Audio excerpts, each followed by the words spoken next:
Good afternoon, everyone. The pandemic continues to make a mess of things across the province, including almost 400 new cases today and almost 300 yesterday. This week we've reported the highest case numbers we've seen during the pandemic. Nova Scotians, we're not used to high case numbers and we don't like them. But the reality is that the case numbers will continue to stay high. We expect to see sustained high case counts over the coming days for sure. The sheer volume of cases is putting incredible pressure on public health and also on our dedicated lab professionals. They are doing amazing work under extraordinary circumstances, and I want to thank each and every one of them. We were all hoping that theirs and our holiday break would look differently. Everyone looks forward to a break over the holidays, and I feel for our healthcare workers in particular. They really need a break. But as we've seen with this pandemic, things can change very quickly. We're seeing workforce impact. We're seeing the workforce impact of the broad transmission. We're seeing that in education. We're seeing that in healthcare. We're seeing that in our small businesses. The impact is very real. To slow the spread, we have to individually slow down. I know it's the holiday season, but we really need to slow down. It's that simple. It's time for each of us to step up and take more personal responsibility for protecting ourselves and protecting our family. So we're asking you to be even more vigilant. If you're sick, isolate and get tested. And if you find out you have COVID or you're a close contact, do what public health advises, and if you are positive, then inform your own close contacts. We're all tired of COVID, but it's here, and it's spreading rapidly across the province. So far, I believe it's fair to say the symptoms appear less severe than previous variants, but it's still COVID. And I hear that there are those who still think that COVID is a conspiracy. They're vocal on social media, but here in the real world, we must stay focused on protecting Nova Scotians. Even if the symptoms of this variant do happen to be less severe, think how your elderly parents, your grandparents or neighbors would manage, or the immunocompromised, or the very young. Think about what would happen if things changed and people started to get hospitalized, or if record numbers of healthcare workers, paramedics, or police started to get sick and had to isolate. Think of all these things and be smart. It's up to all of us to protect the most vulnerable among us, and to protect our healthcare system.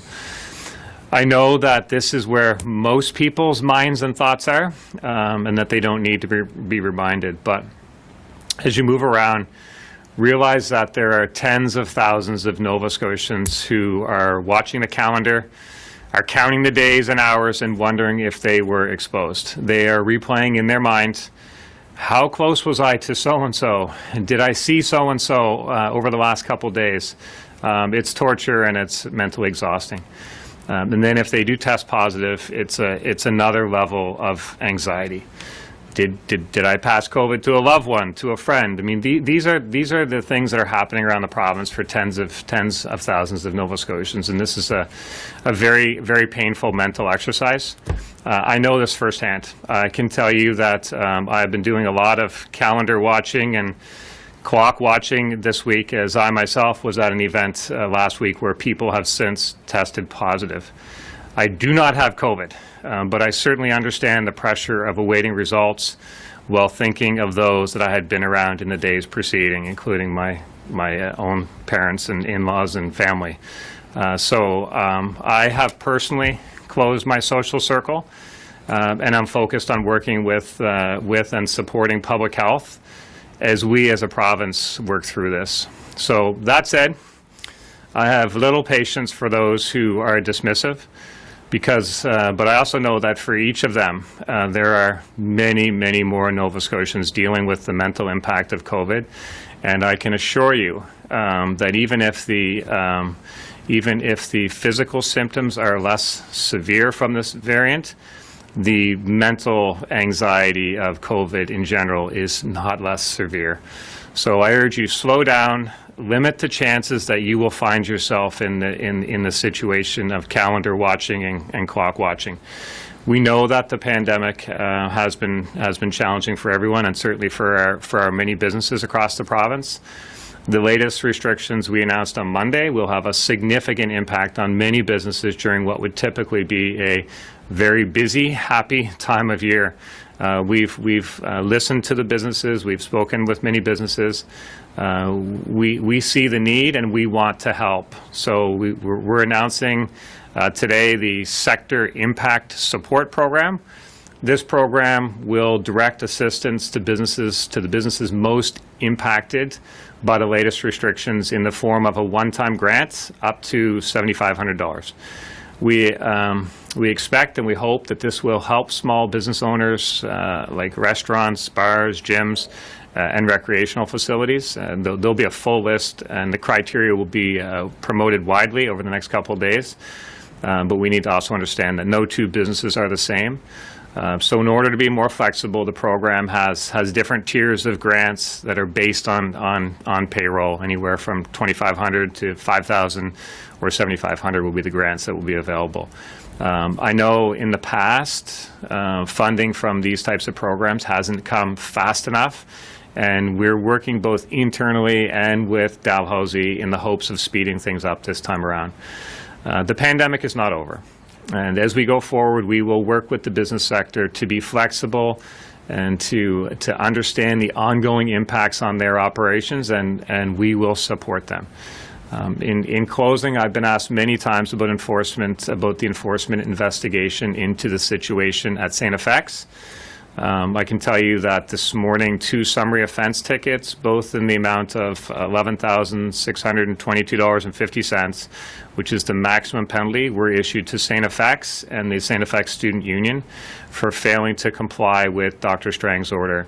The offenses stem from the failure to comply specifically with masking requirements. So there's a lot going on. It's a heavy time in this province, but we will get through this. Dr. Strang, over to you. Thank you, Premier, and good afternoon, everybody. At this joyous time of the year, I wish I had better news, but I do need to be honest.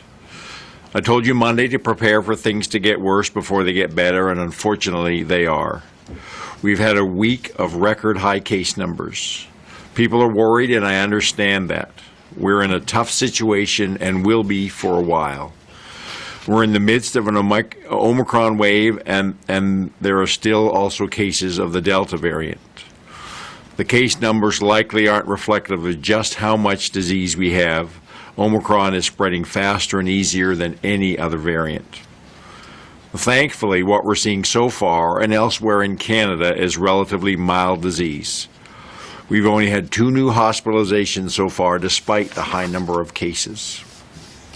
There are a lot of unknowns about this variant and the concerns that the vaccines aren't doing their job. But the evidence and experience to date is showing that people who are fully vaccinated remain with good protection, especially against severe disease. Vaccine is a critically important layer of protection. We also know that an additional dose is necessary for those who have conditions or are on certain medications that significantly impact their immune system, or those who have less robust immune systems because of their age. And we also need to make sure that we get vulnerable populations like children 5 to 11 and newcomers with their first and second doses as well. Booster doses for all frontline healthcare workers are also critical, given this variant is more transmissible and they care for people who are sick. Almost all of our vaccine appointments for December are booked, and we are adding additional appointments all the time. And we expect to have a significant number of appointments opening up for January. And we continue to work to maximize all of our capacity to keep vaccine flowing as quickly as possible. I know that people younger than 60 are eager for a booster dose. Different provinces are taking different approaches when it comes to boosters. We will continue to follow recommendations from the National Advisory Committee on Immunization as we have done throughout this pandemic. We're focused on getting boosters into the arms of older Nova Scotians who are most vulnerable, those with chronic conditions and healthcare workers, and getting younger children and others vaccinated with their primary series. And as soon as we can, we will reduce the eligible age group so more people can receive their booster dose. We also need to continue with and strengthen some of our public health measures. We're adding extra layers of safety with stronger masking rules, and physical distancing and gathering limits are back in effect as of 9 o'clock this morning. I know it may be hard to understand why we need restrictions if we're seeing mostly relatively mild illness. But to be clear, mild illness just means we aren't seeing people in hospital or the ICU. It doesn't mean that people aren't sick. And as the Premier referenced, there's a lot of mental health issues around being a case or even a contact. When people are sick or they have been exposed to COVID, they can't go to work or care for children or their loved ones. So it's easy to see the ripple effect of an even so-called mild illness. And that impact becomes greater if the people affected are nurses, paramedics, police officers, firefighters, and others who work in areas that we need to keep functioning. We also have to think about the people around us who are more at risk, our grandparents, those who are immune compromised, and young children who can't get vaccine or who have only had the opportunity to get one dose. It's our obligation to protect them. And also, we don't know enough about the Omicron variant to just let it spread unchecked. We need some extra layers of protection in place while we learn more about this variant and get more people vaccinated with their primary series and boosters. I firmly believe that what we have in place is the right balance to help slow us all down and protect those most at risk. We know that restrictions have their own set of significant impacts. And so we are watching closely and will adjust as necessary. If we need to go further, or if it looks like we can loosen up, we will. For almost 2 years, we've announced case numbers almost every day. People use those to judge how good or bad we're doing against the virus. High case numbers, unfortunately, scare people. Omicron is pushing us to our limits. Public health reached capacity several days ago, and now our testing program and the lab have also reached capacity. The assessment centers are again running 7 days a week, and the lab has suspended some other types of routine testing. It's still not enough. We are past the point of full control of this variant. We need to change how we manage and respond. We need to focus much more on severe illness and less on the overall numbers of cases and infections. There is going to be a lot of COVID and a lot of spread. It is inevitable. But we can limit the impact of Omicron by focusing our resources in the health system on limiting severe disease. And that means directing testing and vaccine to those who are most vulnerable and most at risk. As long as we have limited amounts of severe illness, we can be more comfortable with high cases and a fair degree of community spread. We're planning now, and we'll have more details to share next week. But I can tell you today that it will mean changes to who and how we test, just like we have already shifted the way cases and our contacts are managed. But we also need the help of every Nova Scotian. It's going to mean many of you who are positive will have to self-manage your case without hands-on support from public health. Right now, the best we can do is to make initial contact and make sure you have the information you need to protect yourself and others. It's not ideal, and I don't want Nova Scotians to think that we're giving up on them or we're giving in to COVID. We haven't. We are changing our response to deal with Omicron. If you know you have COVID, we need you to identify and notify all of your close contacts. And a close contact is anyone who's been exposed to someone who has tested positive for COVID-19 while that person was infectious. And people are infectious 48 hours before they get a test or develop symptoms.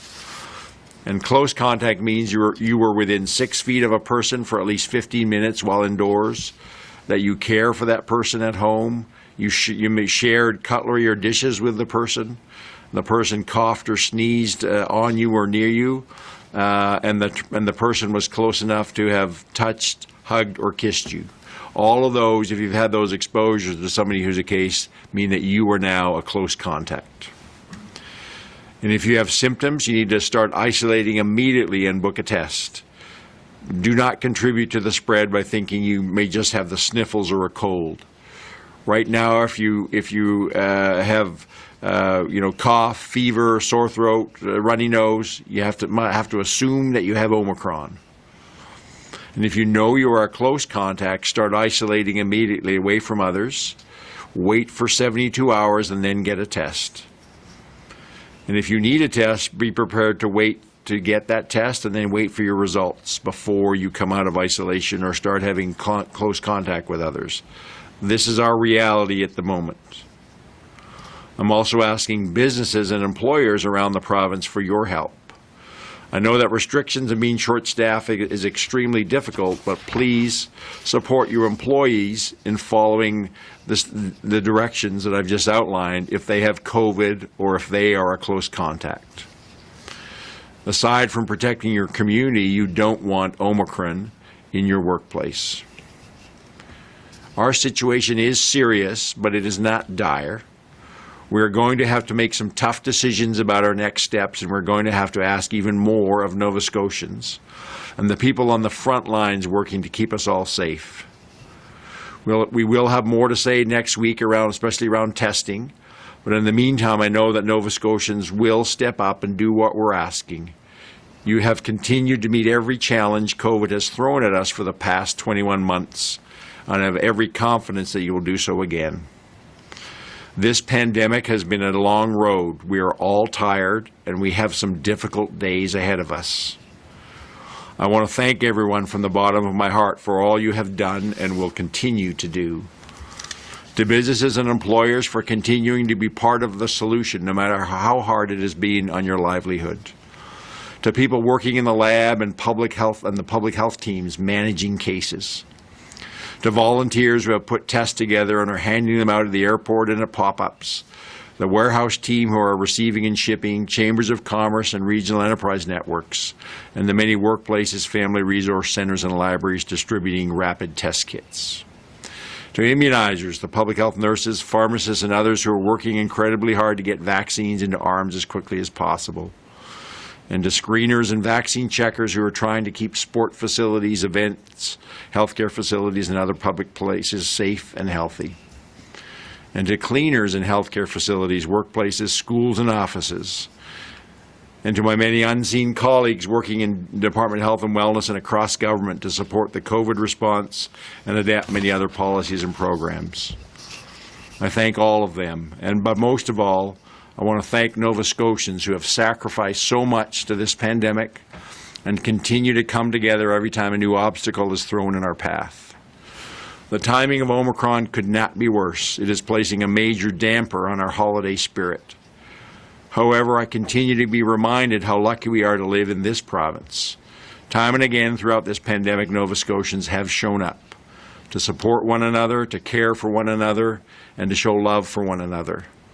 This support, caring, and love is the core of the holiday season. We can do this. Tina.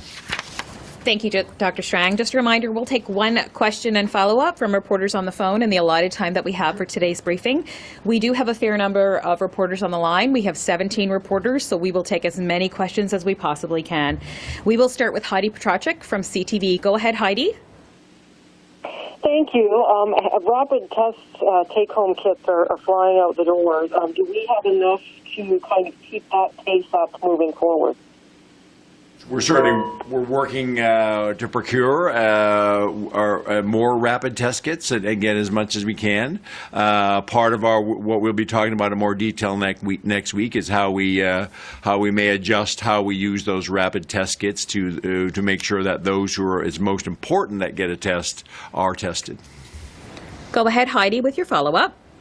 Thank you. When you talk about public health, maybe stepping back a bit from managing cases of COVID, how will they keep an eye on those who may develop serious COVID symptoms? So if someone is diagnosed, you talked about notifying your own close contacts and things like that, but how will you keep track of, who gets severely ill so that we know there's not people at home kind of suffering when they really should go to the hospital?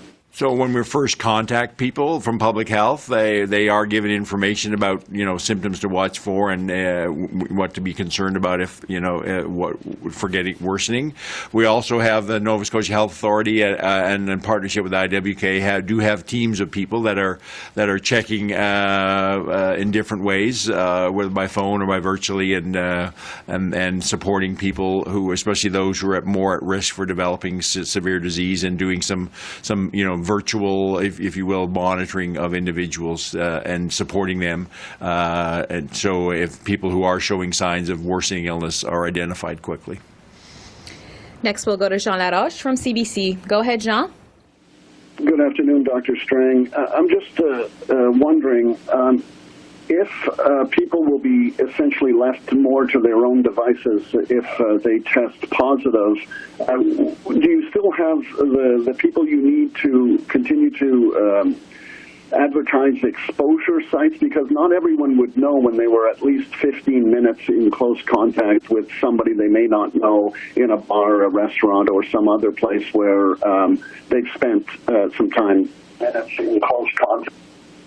So we're still focusing our goal, and we're now using text to reach out, so that everybody who has a lab confirmed positive then gets at least one contact from public health. And we haven't been able to do it always, but our goal is to do that within 24 hours. And part of why we're reconfiguring some of our work is so we can make sure that as much as possible, people get at least that one contact within 24 hours. We collect some information at the time around exposures as part of it, and then we would do notifications on that. But I also think that it's now is the time for Nova Scotians to think that there's a high likelihood that they might have been exposed. If you're out and about, if you're in close contact with, especially indoors without masks being worn, lots of other people, then there's a high possibility of being exposed. So that's one of the reasons we need everybody to slow themselves down, reduce their close contacts, make sure they're masking, and all those other pieces to minimize the chance of exposures, especially exposures when there's large numbers of people involved. Go ahead, John, with your follow-up. Dr. Strang, you've said a number of times at recent COVID updates that really it's the epidemiology that drives your decisions. I'm assuming it's the same for other provinces, but other provinces have moved quicker to provide boosters for those under the age of 60 and boosters for those for young people. So how do you explain why we're doing things the way we are and other provinces are doing things the way they are, given we seem to be epidemiologically speaking in the same boat? So I think, I follow the science. I can't answer to why other provinces make decisions. They weigh up factors. But here's what we do know, that despite some of the commentators out there who would suggest that unless you have a booster dose, you have no protection against Omicron, I don't believe that. We still know that having 2 doses of vaccine gives you some protection, especially against severe disease, and so that's important. And then what we also need to know is that everybody will get an opportunity, but like we did with in our first 2 doses, our whole vaccine program has always been based on who is most vulnerable, who is at highest risk of severe disease, and they get to go to the front of the line. And we will move through that as quickly as we can, and then get to the next group. So right now, those most vulnerable are those who, because of age, are more likely to have waning immunity and therefore more likely to be need the protection of a booster dose. Those who are immune compromised and need a 3rd dose in their primary series, and we still need to make sure we have capacity and are focusing on the 5 to 11-year-olds. Those are our priorities. We expect that in early to mid-January, we'll be able to start those who are now 50 to 59. We'll be able to start making appointments. And as we move through those groups, then we'll move to the lower age groups. But I'm very comfortable saying that if you're 30 years old and you've got 2 doses of vaccine, your risk of getting severe disease is low. And therefore, I'm going to make the decision to prioritize that the vaccine goes to those who are at greater risk of severe disease. We will get to you, but it's about prioritizing who needs to be made to get it first, and then everybody else will get an opportunity as we roll things out. Other provinces are having different approaches, but we had the same concerns when we started to roll out our program, and if you look at how we got through age groups and ended up with very high vaccination rate, our approach worked. Many other provinces, even though they made an announcement, people have lots of challenges of actually getting appointments. So when at the end of the day, we may well be in a place where if you're 30 to 40, you'll actually get your vaccine quicker than another province who may have already announced you're eligible already. Next, we'll go to Callum Smith from Global. Go ahead, Callum. Thank you. Dr. Strang, you've said Nova Scotia will continue to follow NACI's guidance on boosters, and you just alluded to prioritizing the vulnerable groups, but I wonder what timeline we could expect as to when we do open up and have the supply for 18 plus, especially given the transmission of Omicron. So as I said, we expect, based on both capacity and supply, that early to mid-January will be those 50 to 59 will then start to be able to make their appointments. And again, depending on how much, what uptake is and other things, then we'll give them a reasonable chance, and then we go to the next age cohort and the next age cohort. It's not that we're saying you won't get vaccine, but it's again prioritizing and moving through in a sequential manner, and that approach paid off and showed its success in the first couple of waves, so I don't see any reason why we would move away from that today. Go ahead, Callum, with your follow-up. What types of symptoms are people who are fully vaccinated presenting, and how severe are they with Omicron? I understand there's only a few hospitalizations, but can you elaborate on the types of illness people are experiencing? Yeah, there's a range of people, some people asymptomatic, and they're still testing positive, to people with, especially in kids, may have the sniffles or something. But a number of people, by reports, they're having what they call a flu-like illness. You may have several days of a fever, headache, aches and pains, cough. It's not pleasant, but when we say severe, and it means that you're not sick enough to end up in the hospital. Doesn't mean that we can just dismiss that illness, as well as what the Premier has said before about the mental health impacts and what the consequences of having COVID are to those around you who then have to isolate as well. We're not being dismissive of this, but we're also saying that we have to focus on less on the total number of cases and more on, are we controlling things enough and limiting the severe illness, and we're, so that it's about protecting those who are at greatest risk for severe illness, as well as protecting our healthcare system. Next, we'll go to Danielle Edwards from the Canadian Press. Go ahead, Danielle. Hi, this question is for Dr. Strang. I know that the Queen Elizabeth II Hospital is moving back some of the non-urgent surgeries because of staff who may have been exposed to COVID-19. I was wondering if the province is looking at reducing the isolation time if a staff member happens to test positive for COVID-19, so that there isn't sort of a dearth of staff members for hospitals, or will they remain having to isolate for the full 2 weeks? No, we're not asking them to isolate for the full 2 weeks. If people are fully vaccinated, which the vast majority of healthcare workers are, they have to isolate for 72 hours and then have a negative test. And we want to maintain that standard if possible. The health authorities do have protocols. We call them work isolation, where if there's critical shortages, that healthcare workers can come to work. If they're still in an isolation period and asymptomatic, make sure they have rapid testing before they start their shift, and extra cautions around PPE and masking and things. But we only use those where there's critical shortages. It's important that as much as possible we follow the procedures that are in place to minimize the chance of a healthcare worker being infectious when they're at work. Go ahead, Danielle, with your follow-up.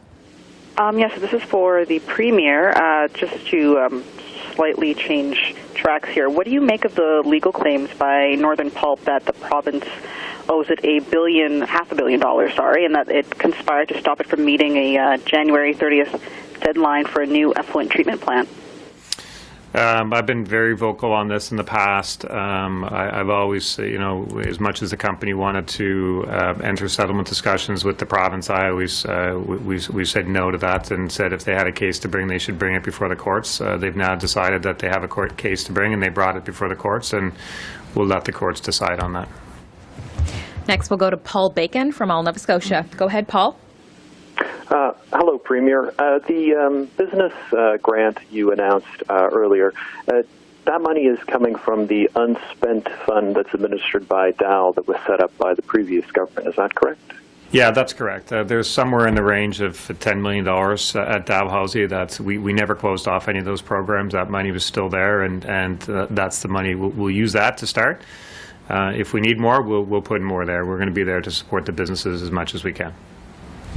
Go ahead, Paul, with your follow-up. And Dr. Strang, you mentioned earlier that we will lower the age eligibility for boosters as soon as we can. Is the holdup not enough people to administer the shots, or is it vaccine supply, or something else?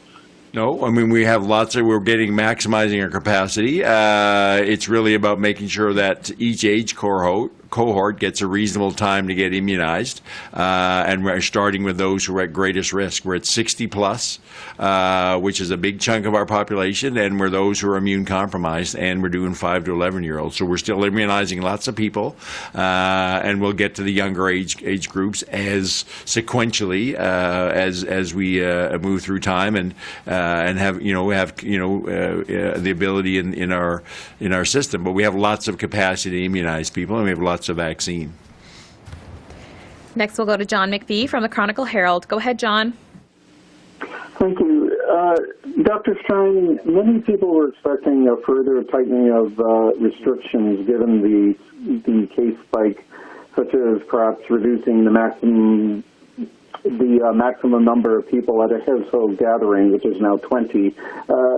Why wasn't this done? So we only put measures in that come into effect today. Every layer of restrictions has their own set of impacts. So as I said, we believe we have the right balance for today. It'll take us about a week to see the impact of that, and what's one of the key important things is that we need Nova Scotians to buy into this and everybody to slow down. It doesn't take restrictions, us restricting things to get everybody to slow down. But we're going to be patient. We'll watch things carefully. As I said, it'll take about a week to see the impact of our restrictions. But always, we are continue to assess things in terms of our hospitalizations, other impacts from staffing on the healthcare system on a daily basis. We have conversations with the Premier's office on a daily basis, and if we need to, make further changes, we will do those. But I don't, again, this is about a balance. We've set a path in place. We have to have a little bit of patience to see what is the impact of what came into effect at 9 o'clock this morning. Go ahead, John, with your follow-up. Thank you, and this is again for Dr. Strang. The rate of full vaccination, 2 doses, has been stuck in the 82% range for a while. Can we assume that's going to be it in terms of the vaccination level in the province? And given the contagiousness of the Omicron variant, is that a concern?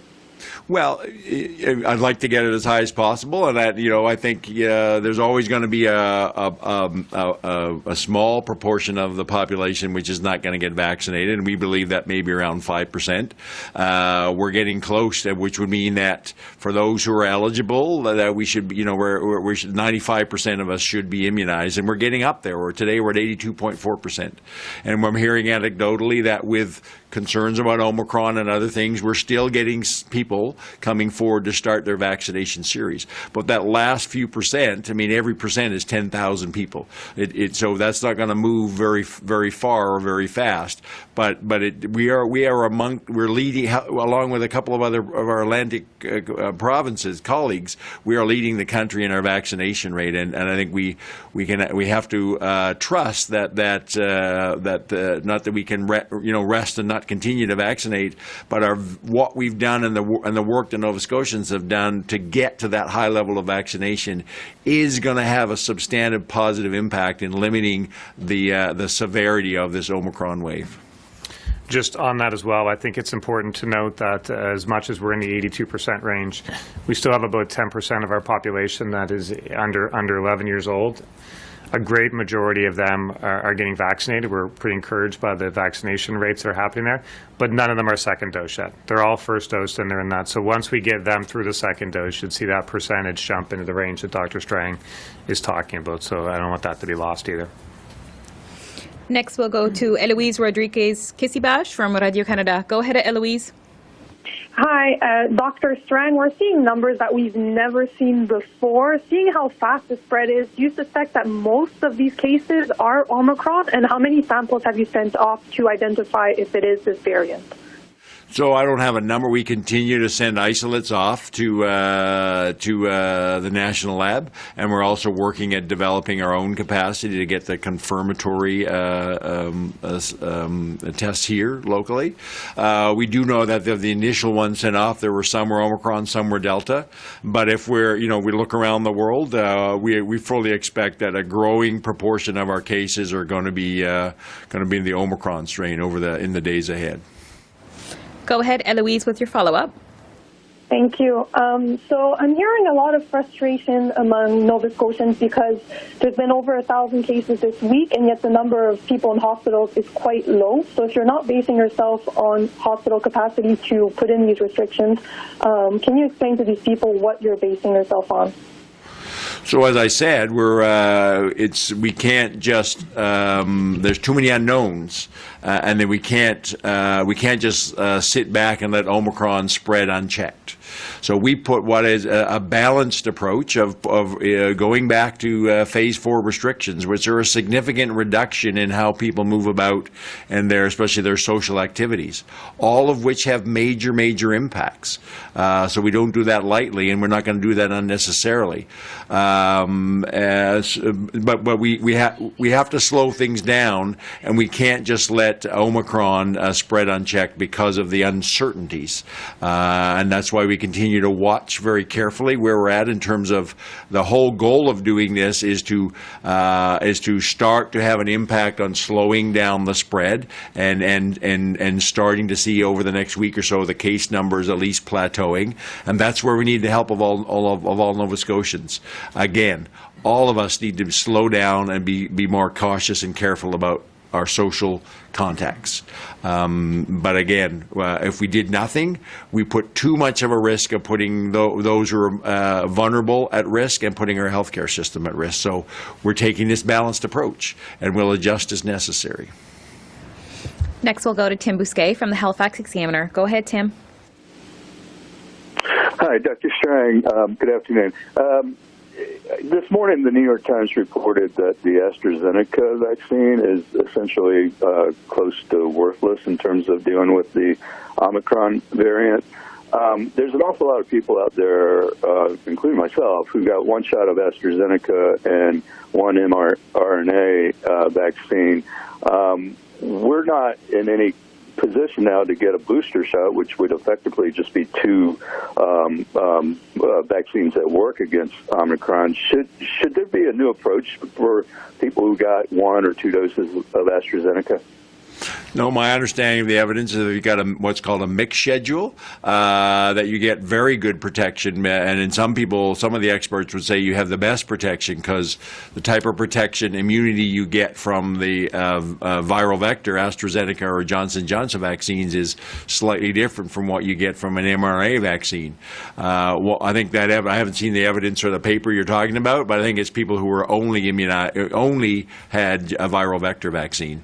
And the majority, we have some, but the majority of Nova Scotians have had mRNA vaccine, or at least had the mixed schedule that we believe are comfortable that there is still good protection, especially against severe disease from either those mixed schedules or 2 doses of mRNA vaccine. Go ahead, Tim, with your follow-up. Yes, I wonder if you could speak about the COVID notification app. We all kind of got rid of it because there was so little COVID in the province, and it was eating up our phone batteries. Should we all reinstall that and make use of it? It's curious that no one's even mentioning it. So that was a federal initiative, and I haven't. I mean, a lot of that depends on how effective it is and useful it is. Depends on the uptake, and I to be honest, I haven't heard anything from the federal government about that notification for quite a while. Next, we'll go to Pat Healy from the Laker. Go ahead, Pat. Hi, this question for Dr. Strang. Realizing this has been going on for almost 2 years, realistically, what is the benchmark for us to learn to live with COVID? Well, I think, right now we're faced with another challenge because of the variant with a lot of unknowns. But it's, the hope, and I think there's a lot of people would say that we get through the Omicron wave over the coming weeks, and we continue to use vaccine to, whether it's 2 doses or 3 doses where necessary, that we get, I think one of the key things is getting those 5 to 11 and even under 5 fully immunized. That puts us in a much better position with high levels of immunity to then really make the transition to moving away from a pandemic response and having to use mandatory kind of restrictions and measures. But we're not there yet. Go ahead, Pat, with your follow-up. The follow-up is for both Premier Houston and Dr. Strang. I've talked to a lot of people. They're exhausted from all of this during the past 21 months. They saw the light at the end of the tunnel. Now, the last couple of weeks, and even the last few days, it seems the light is further away. If Nova Scotians are feeling exhausted, how are each of you and your teams doing as the case numbers surge? Well, I'll be honest. I'm tired too, and I get it why people are disappointed. We thought we were here, getting here in the fall, and then now we thought we were getting here in Christmas. But the pandemic isn't kind. But we still have to respond, and I have teams of people and people across the healthcare system that are exhausted. That is why we all have to dig deep. But people have to understand how hard my colleagues in government and healthcare system have worked for the last 2 years almost, and that's what we need. Everybody to dig deep now, and we need all Nova Scotians to do what they can to support my colleagues who have been working to take care of you for the last 2 years. Thank you, Pat, for that important question. I think all Nova Scotians are definitely exhausted by it, but I'm particularly concerned about our healthcare workers and the folks at public health and their families, who are, it's constantly on the mind. Were they exposed? Are they safe? Are they able to keep their colleagues safe? So it's been a long run for everyone. And you're right, that light does seem a little further ahead, a little further away at the moment, and it is a little further away, but it's still there. And we just keep going forward. We deal with what's in front of us, and that's what makes us Blue Nosers. We put our head down and get to work, and that we'll get through this. Next, we'll go to Lindsay Armstrong from the Coast. Go ahead, Lindsay. Thank you very much. Dr. Strang, what is your advice for Nova Scotians who are planning travel within Canada for the holidays? So I would say people have travel plans, slow down. Stick close to home, even within the province. If we're really going to focus on having small social numbers, we should all be thinking, well, how many people even we're going to have for our Christmas dinner? How many social events are you going to go to? And you have to think about, is that travel really necessary at this time of the year? It's an obligation of all of us to make really safe choices for ourselves, for our families, and for our fellow Nova Scotians. Just a reminder, if you've just joined us, please ensure your lines are on mute if you're not speaking. Go ahead, Lindsay, with your follow-up. Thank you. Thank you very much for that. I'm wondering if you were looking at border restrictions or isolation requirements at the borders, given the boost of cases Canada-wide. Well, we already have, restrictions that if people are coming in here, they're not fully vaccinated, they have to isolate and be tested before they can come out of that isolation. The reality is that Omicron is here and it's spreading within Nova Scotia. So right now, I don't see much of a value add to tightening down our borders. But if we have to go further and look at further restrictions, we would certainly be looking at the border along with other things that as what is the value of tightening those down. But I don't see that at this point in time. Next, we'll go to Lois Ann Dort from the Guysborough Journal. Go ahead. Yes, hello, good afternoon. Thank you for taking my question. I'd like to ask, how many rapid tests does the province have to distribute, and will they be funneled toward areas with an outbreak, such as the Antigonish-Guysborough Community Health Network? So I don't have a number in front of me of a number of test kits. We've had a significant supply, but we're going through it rapidly. We're certainly looking at different ways, whether with the federal government or ourselves as the province, procuring more test kits. And as I said, I have teams of people actively looking at and bringing forward to me recommendations in the next few days about how we prioritize and how we use both our lab PCR testing and our rapid testing. And we will have more to say on the specifics of that by middle of next week. Go ahead, Lois Ann, on your follow-up. Okay, thank you. If we don't currently have the staff to do contact tracing as we did in the past, why weren't schools closed earlier and customer limits reinstated in businesses like grocery stores, particularly in outbreak areas such as in the Antigonish-Guysborough Community Health Network? So it's always about balance. All of the measures you say, closing schools, as we know, we've learned the last 2 years, closing schools has a significant impact on young people, not just their learning, but their social, emotional development, has impacts upon families. So every restriction has its own set of impacts. So we always work to, as I said on Monday, always trying to find the least amount of restrictions necessary, and when you do apply them, you use them for the shortest period of time possible. But things have changed quickly. So what was appropriate and necessary this week is different from what was appropriate and necessary even last week. Next, we'll go to Drake Lowthers from the Port Hawkesbury Reporter. Go ahead, Drake. I was just wondering what the most concerning thing we've realized or discovered coming from the recent outbreak here in Antigonish. I didn't catch the first part of your question. Just what was the most concerning thing that we've discovered coming from this most recent outbreak in Antigonish? Well, I think it's real understanding that that in the confirmation that we know from other places that how infectious and how easily spread the Omicron variant is, and how quickly that expanded. Go ahead, Drake, with your follow-up. And does the province have a handle on how the virus spreading outside of the St. FX and Antigonish outbreak? So I think what we understand, there was a lot of people were from the Halifax area and other parts of the province were in Antigonish for that weekend. We have lots of ex-grads throughout the province, and it's an important event for them. And so there's lots of movement of people, and the virus moves with people, and now especially in the Halifax area. And from there, it started, because it's so highly infectious, it started to spread. It spread from there. And that's all the time we have for questions today. Go ahead, Premier. Thank you, Tina. Thank you, Dr. Strang.